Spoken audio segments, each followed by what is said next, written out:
dari nyambung. Ngulang. Udah ngulang. Ngulang ada capcut di HP ku. Itu kayak gitu. Coki makane su. Apa mau solusi apa? Ini ndang tambah nona ya cok mendengi. Lah ya yo saya Ya, langsung nambahnya. mending ki langsung. Tambahane oh. Blok. Ojo nek kok ada solusi liyane Wes cok. balen kan awal. Iya kok anjing. Terus solusi gak usah wae. Yo nambah deh, nambahi. Nambahi. Ya, kalau mau nambahin kalau enggak ya udah. Iya. Tanya ya. Mas ayo. Lanjut. Ulang. Yuk. Mulai. Yo. Yo 1 2 3. Assalamualaikum warahmatullahi wabarakatuh. Kami dari kelompok 3 di sini akan berdiskusi tentang dua kasus. Yang kasus pertama yaitu krisis pasokan beras di Kabupaten Sarijaya dan kasus yang kedua yaitu krisis ketahanan pangan nasional tahun 2045. Sebelumnya kami akan memperkenalkan anggota kelompok kami. Pertama saya Janur Hadi, NIM akhir 114. Dan saya dan Ayo. Assalamualaikum warahmatullahi wabarakatuh. Saya tahu, aja langsung kesusun anjing. Bad mood saya ada guyu-guyu. Yo, 1 2 3. Assalamualaikum warahmatullahi wabarakatuh. Kami dari kelompok 3 di sini akan berdiskusi tentang dua kasus. Yang pertama kasusnya berjudul krisis pasokan beras di Kabupaten Sarijaya. Dan yang kedua kasusnya krisis ketahanan pangan nasional tahun 2045. Sebelumnya, kami akan mengenalkan anggota kelompok kami. Saya Janur Hadi Nugroho, NIM akhir 114. dan saya Dava Raja Putra Farewi dengan NIM akhir 113. Saya Niken Nanti dengan NIM akhir 112. Saya Nia Hamida dengan NIM akhir 116. Saya John Marcel dengan NIM akhir 115. Oke, langsung saja ke kasus pertama yaitu krisis pasokan beras di Kabupaten Sarijaya yang akan dijelaskan oleh Niha, Inan dan juga saya. Oke, yang pertama analisis penyebab utama penurunan produksi padi.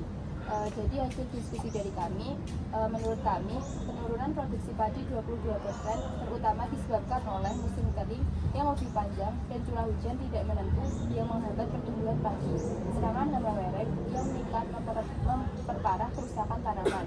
Sementara alih fungsi lahan 400 hektar mengurangi kapasitas produksi. Keterbatasan pupuk subsidi juga membuat petani tidak bisa melakukan pemupukan optimal sehingga produktivitas menurun. Kombinasi perubahan iklim dan serangan hama menjadi faktor paling dominan. Ya.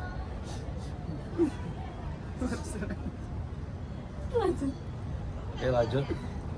Lanjut untuk yang kedua yaitu hubungan alih fungsi lahan dan stabilitas pasokan pangan. Menurut kami, alih fungsi lahan mengurangi luas sawah produktif sehingga menurunkan produksi padi dan membuat pasokan pangan daerah tidak stabil. Kehilangan lahan pertanian juga bersifat permanen sehingga memperbesar resiko defisit beras, fluktuasi harga dan ketergantungan pada pasokan dari luar daerah. Nah, jadi menurut saya alih fungsi lahan juga ini pemerintah juga sangat berperan aktif dalam masalah ini karena lahan di Indonesia itu bernamakan atas negara. Jadi menurut saya pemerintah juga wajib memberikan lahan-lahan tertentu ya, untuk pertanian agar pertanian Indonesia ini maju dan tidak tersingkirkan oleh pembangunan yang mengatasnamakan pribadi atau untuk kepentingan pribadi. Selanjutnya yang ketiga itu ada dampak peningkatan serangan hama terhadap pendapatan hasil. Jadi kalau serangan hama itu meningkat nanti kan akan mempengaruhi hasil panen. Contohnya itu penurunan hasil dari 10 sampai 20% itu dapat mengurangi pendapatan petani hingga 25 sampai 30%. Nah, kalau pada kondisi serangan hama yang berat itu tuh petani itu bisa mengalami gagal panen dan kehilangan seluruh pendapatan musiman. Nah, nanti itu tuh akan menghasilkan beban ekonomi yang meningkat dan juga resiko hutang para petani itu makin besar. Ada yang mau ditambahkan? Selanjutnya yang keempat itu ada intervensi pemerintah untuk 1 tahun dan 5 tahun.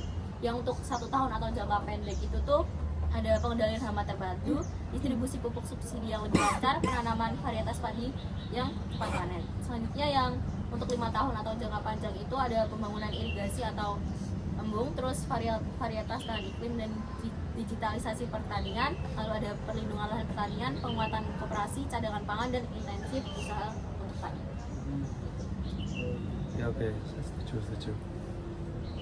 Oke, yang kelima, strategi mitigasi iklim yang diprioritaskan yaitu ada penerapan pertanian adaptif iklim, meliputi pengelolaan air hemat, penggunaan varietas lahan sekaman iklim, pemanfaatan data cuaca untuk menentukan waktu tanam, perbaikan kesuburan tanah, dan diversifikasi tanaman. Langkah-langkah ini paling efektif menghadapi perubahan iklim yang makin ekstrim pada kondisi cuaca akhir-akhir ini. Karena di Indonesia kan sekarang cuacanya itu sangat tidak menentu, sehingga kita harus juga menentukan banyak juga pola-pola langkah-langkah yang paling efektif untuk mencegah hal yang tidak diinginkan. Oke, itu mungkin cukup dari kasus 1. Jadi kami akan langsung menuju ke kasus yang kedua yang berjudul Krisis Ketahanan Pangan Nasional tahun 2045. Yang pertama, saya akan bacakan ini hasil diskusi kita. Analisislah penyebab krisis pangan 2045 dengan pendekatan sistem, iklim, teknologi, kebijakan, dan petani. Krisis pangan 2045 terjadi karena perubahan iklim ekstrim menurunkan produktivitas pertanian. Sementara teknologi pertanian tidak berkembang cukup cepat untuk mengimbangi dampak lingkungan. Kebijakan pembangunan lebih berfokus pada industrialisasi sehingga mengabaikan perlindungan lahan dan irigasi. Di sisi lain, petani mengalami penurunan jumlah, rendahnya regenerasi, dan minimnya akses teknologi. Kombinasi faktor ini membuat sistem pangan nasional rapuh dan tidak adaptif terhadap guncangan. Oke, Ya. menurut saya, apakah ada ini pendapat dari yang lain? Itu ya karena kayak pemerintah kan juga belum begitu terpaku dengan teknologi di pertanian di Iya, betul. Indonesia Iya, kan. benar. Jadi ya mungkin banyak banget tantangan yang dihadapi para petani karena mungkin kurangnya dukungan dari pemerintah juga. Betul. Dan sentimental dari publik itu. Ya, bisa jadi. Kita lanjut berarti ya. Oke, lanjut ke kasus Untuk 2. yang G. Nah, lanjut ke permasalahan yang kedua, yaitu 3 kebijakan yang salah dari pemerintah dalam 20 tahun terakhir ini yang berkontribusi pada krisis pangan di Indonesia. Nah, yang pertama itu ada alih fungsi lahan dari pertanian menjadi non pertanian. Nah, ini masih menjadi penyebab utama di mana krisis pangan di Indonesia itu krisis pangannya itu meningkat disebabkan karena alih fungsi lahan. Jadi saran saya pemerintah itu bisa memberikan lahan bagi petani agar para petani ini bisa memberikan pangan atau bisa menguatkan pangan swasembada pangan di Indonesia. Jadi dengan adanya lahan, petani ini bisa mengolah sawah atau mengelolanya dan bisa mengurangi krisis pangan di Indonesia. Lalu yang kedua ini adalah ketergantungan impor jangka panjang. Nah, di Indonesia ini masih banyak sekali impor-impor yang dari impor-impor dari negara luar. Nah, sebenarnya Indonesia ini mampu, namun pemerintah ini kayak bekerja sama dengan luar negeri untuk mengimpor mungkin seperti beras atau bawang. Nah, itu masih menjadi masalah utama. Dan menurut saya, saran saya adalah para petani ini dikasih pelatihan atau dikasih kesempatan untuk menyalurkan hasil-hasilnya tersebut. Dan saya harap pemerintah juga melihat petani-petani lokal, dan potensi petani lokal itu tidak kalah jauh juga dari negeri luar. Jadi menurut saya impor itu bisa dikurangi. Lalu yang ketiga adalah program diversifikasi pangan yang tidak terintegrasi sehingga konsumsi tetap didominasi beras. Nah, sebenarnya tanaman pangan itu tidak hanya beras, namun di Indonesia terdapat kayak kalau tidak makan nasi itu sama saja dengan tidak makan. Nah, sebenarnya pemikiran tersebut harus dihilangkan karena banyak tanaman pengganti nasi seperti kentang, terus umbi-umbian. Nah, itu bisa menjadi solusi dari agar agar pemerintah tuh tidak selalu mengimpor beras dari luar, tidak ketergantungan beras dari luar. Lalu yang kedua ada raca intervensi jangka pendek 1 atau 2 tahun ke depan mungkin untuk stabilisasi pangan. Nah, yang pertama itu ada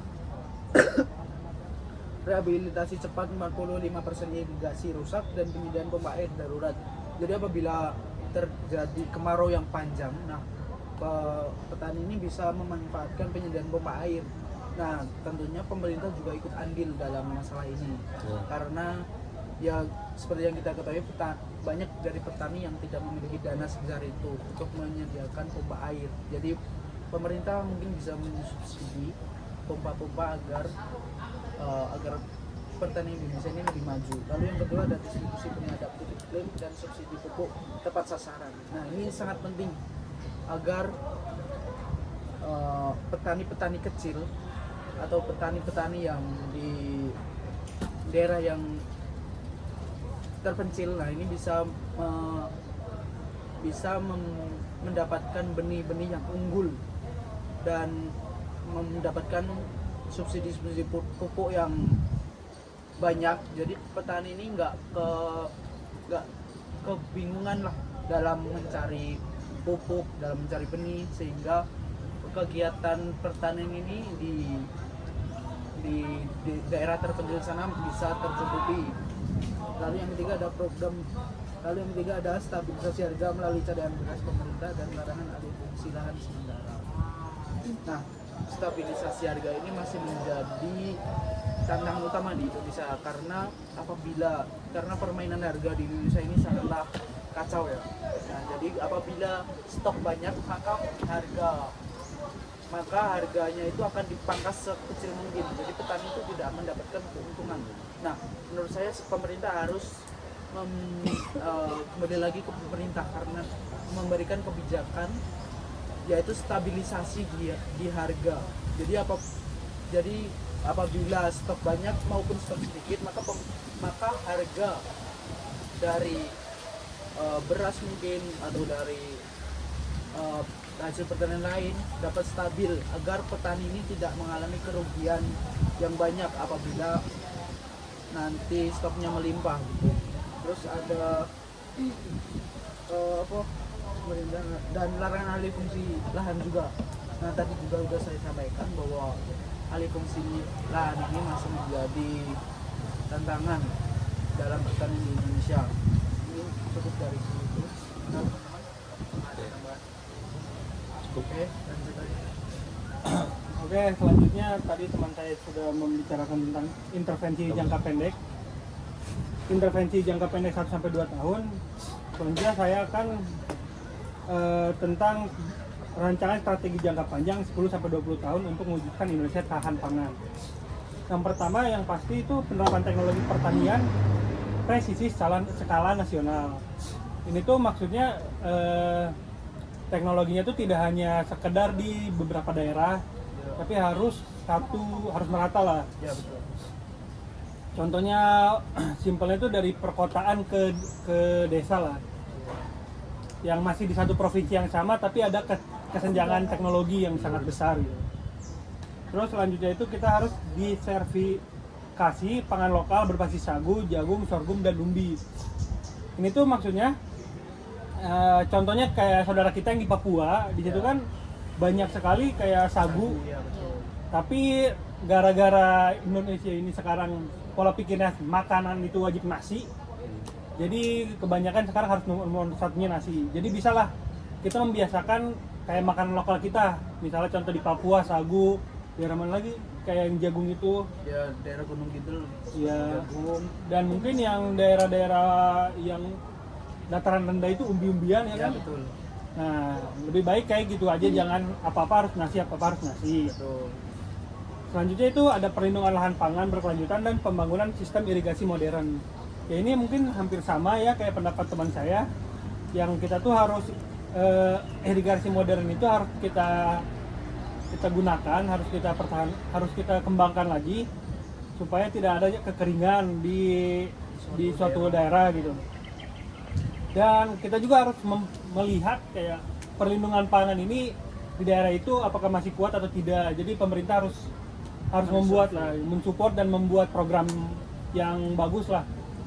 Terus ada regenerasi petani melalui insentif pendidikan dan korporatisasi petani. Mungkin ini tuh maksudnya regenerasi petani itu supaya anak-anak muda seperti kita contohnya yang kelak akan menjadi petani atau mungkin tidak ya. Jadi adalah support dari pemerintah, tidak apa ya ngomongnya. Jangan menganggap bahwa petani itu hanyalah pekerjaan ringan gitu. Jadi harus ada support supaya ada kemauan, nggak usah kan seperti anak-anak muda zaman sekarang apa-apa harus polisi, apa-apa tentara. Karena kan dengan kita menjadi petani kita juga ikut untuk untuk membangun Indonesia Emas 2045 dengan ketahanan pangan juga, Pak. Ya, setuju kalau untuk itu. Dan juga yang masih itu tuh kayak tentara, polisi itu sama apa bedanya dengan petani sama mereka makan sama-sama pesuruh Ya, juga betul. gitu. Tapi image-nya terlalu bagus ya mungkin mereka. Dan mereka juga makan pun dari hasil para petani Iya, pastinya kan. Iya. Nah, maka dari itu pertanian itu sebenarnya sangat penting untuk membangun Indonesia Emas. Nah, Bung Karno pernah berkata, ini saya sedikit aja karena saya nggak hafal banget. Jadi suatu negara itu tetap hidup apabila pangannya itu masih ada. Nah, jadi apabila pangannya tidak ada itu, maka suatu negara tidak akan hidup. Karena siapa sih orang yang nggak butuh pangan? Kan nggak ada ya kan. Semuanya butuh pangan untuk energi beraktivitas. Nah, jadi pertanian itu sangat penting menurut saya ya. Ya. Oke, terus di selanjutnya itu ada simulasikan dampak jika disertifikasi pangan lokal berhasil dilakukan sejak 2025. Iya. Mungkin ini tuh maksudnya jika apa itu? Berarti jika berhasil ya itu rencana diversifikasinya. Mungkin jika diversifikasi pangan lokal berhasil mulai dari tahun 2005. Ya, mulai dari tahun sekarang. Indonesia pada tahun 2045 akan memiliki sistem pangan yang jauh lebih stabil dan tidak bergantung pada beras. Ya, Pasti. dan tidak Kita juga bisa ngurangin impor dari ya betul luar betul juga. banget. Nah, Ya, yang pasti ya nasi lah, beras. karena sebenarnya Indonesia ini adalah lahan yang sangat strategis, ditanami apapun tanamannya Iya. pasti tumbuh. Nah, jadi kelebihan Indonesia itu sebenarnya di situ, tergantung masyarakatnya dan pemerintahnya Iya. cara memanfaatkannya itu gimana. Masyarakatnya terlalu terpaku dengan nasi gitu. Betul. Terus juga konsumsi beras nasional diperkirakan dapat turun 20-30%. Betul tuh berarti statement Ya. kita. Karena masyarakat telah terbiasa mengonsumsi pangan lokal seperti sagu, jagung, sorghum, dan umbi-umbian. Ya, betul. Juga dampak dari penurunan ini, kebutuhan impor hingga jutaan ton per tahun akan turun. Selain itu juga tekanan terhadap lahan sawah berkurang dan produksi pangan menjadi lebih bervariatif lah. Tidak hanya sawah, Tidak hanya padi ya kan. Ya, tidak hanya Bisa padi. umbi-umbian, atau jagung, Ya, atau jagung. mungkin perkebunan, Kentang. kenapa tidak ya, gitu. bisa perkebunan. Nah, terus juga